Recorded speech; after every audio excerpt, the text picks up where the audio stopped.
Hey guys, I'm here with Katherine. Hello. Do you want to tell us a little bit about yourself? Yes, okay, so my name's Katherine. I've been doing hair for the past 5-6 years now. I was in a salon for 5 years, and then just the past year I branched out on my own. And I really love blondes, and that's something that I love to specialize in and really focus on. When I say I'm a blonde specialist, blondes can vary, right? Like it's not just the color of blonde that you get, it's kind of what everything else is going on in the hair, whether it's damage, you know, breakage, anything, all this stuff that's happening in her hair we'll show you today. We're just gonna dissect it. Okay, I like perfect. it. Yeah. Okay. No, totally. She's like hit it like on spot. So we just wanted to warn you like of the do's and the don'ts when you're getting your hair done, especially when you're blonde. We've both been through like really horrific stories where like our hair falling off, and like we're hairstylists, both of us, so we know what to look for. But I know a lot of you guys always ask me like, what do I ask? What do I do? So you know, now you guys have someone to not only ask these type of questions to, but also go in the future too. So we'll link all her information in the bio, and you guys can kind of walk through all the stuff that we're going through. Perfect. So stay tuned and make sure you guys subscribe if you haven't. So first I'm just going to kind of dissect her hair and go through it.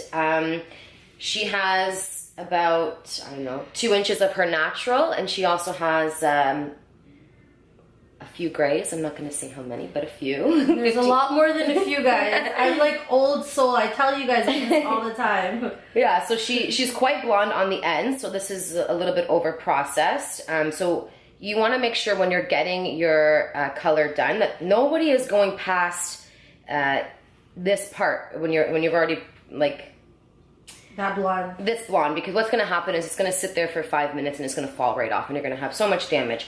So you want to focus on her natural, which is the darkest, leading into this color melt that she has here.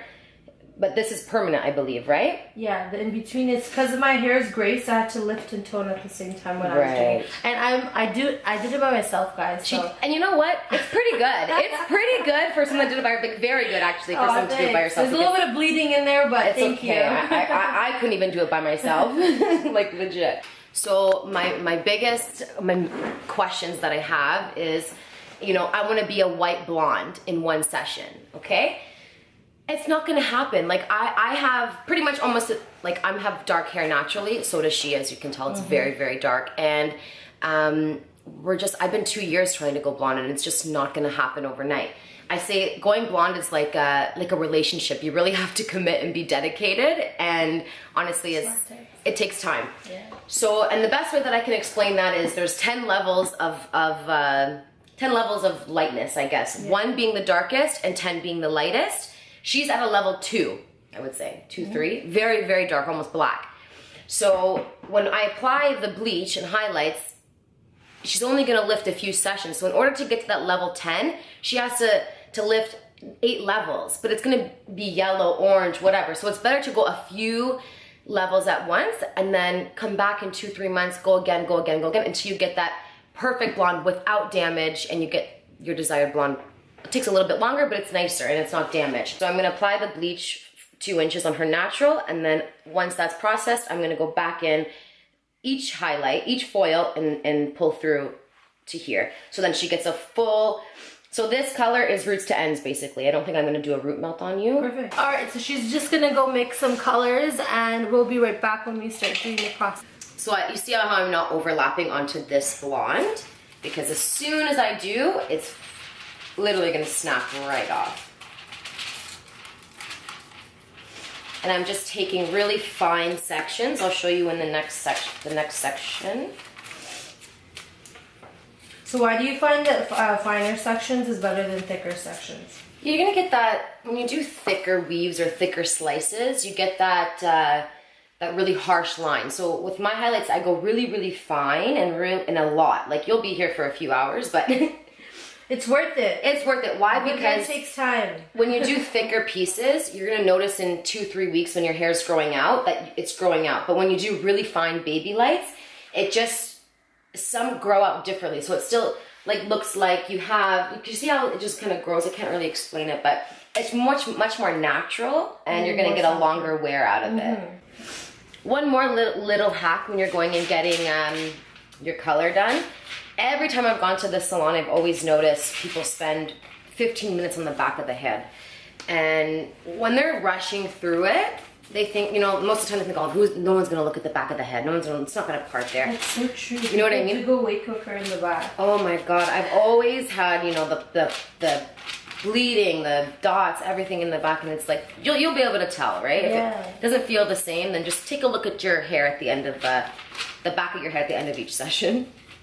That's how you know your stylist is good. If the back of the head is good, then it's true. It's true. Like I said, it takes me. I spend a lot of time on my clients. Yeah. It takes me a couple hours, you know, beginning to end. But I mean, I think the work it's there, you know.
This is so nice. Will be like your best friend. The Mika Bust the Brass. Have you?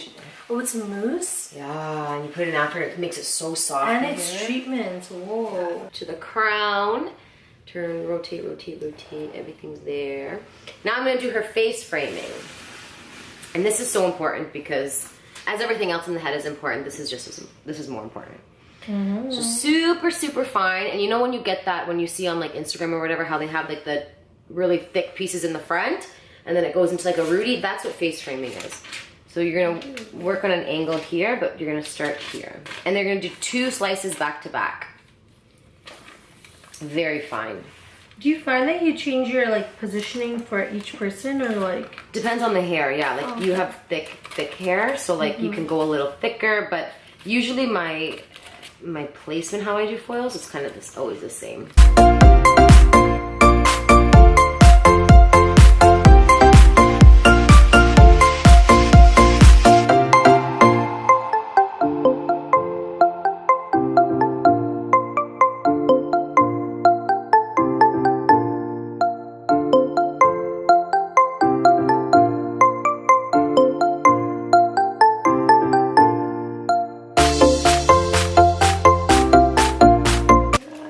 Finished. So there you have it. Full head. 1,000,000 highlights, guys. Of baby lights. How it's supposed to be done. Oh, and one more thing I want to say. When you do highlight, can you see? Should I leave you like this? Yeah. Let me just tilt this up. You see me enough, okay? Just look at her. Just that's it. There we go. Perfect. So a lot of people are like, oh, do you apply heat? Like you asked me earlier if I'm going to apply heat. So I don't like those big things of heat that you put around. Why? Because the back of her head has been processing for so long now, right? And if I apply heat everywhere, this is gonna fall off. It's gonna damage it so much. So I like controlled heat. So if I'm gonna add any heat, it's going to be only to the areas where I want it, and that's gonna be to the front because I want this now to catch up to the back and to the sides. Her back is processed, and I'm just kind of going through and pulling through the bleach onto her ends just for a quick 10 minutes to refresh everything. Oh, here's a little hack for everybody. If you're blow drying your hair at home, I suggest blow drying your hair at least 75%, like this. Just get all the excess water out, and then once you've taken out 75% of the moisture, just start smoothing it out with a round brush. Because if you start from here, you're gonna be here forever, and it's gonna be a big mess. So.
Alright guys, that's the end of today's video. I hope you enjoyed our blonde session with Hair by Cam and obviously the famous Pakiza. Definitely not famous, but thank you for that. Soon to be. No, but yeah, no, she had a lot of issues when she came to me, a lot of banding, a lot of all these different types of things going on in her hair, so I tried to correct it as much as I could today. And yeah, I hope you guys enjoyed it and you love the after results. She looks amazing. We definitely do. You guys, thumbs up if you guys liked this hair makeover. It's amazing. I'm never usually the model, so thank you for pampering me. I really appreciate it. Thank you for You guys coming. need to book an appointment with her if you're thinking of going blonde. Just do it. Don't ask questions. You'll thank me later. Yes. Thanks. Bye guys. Bye. Have a good night.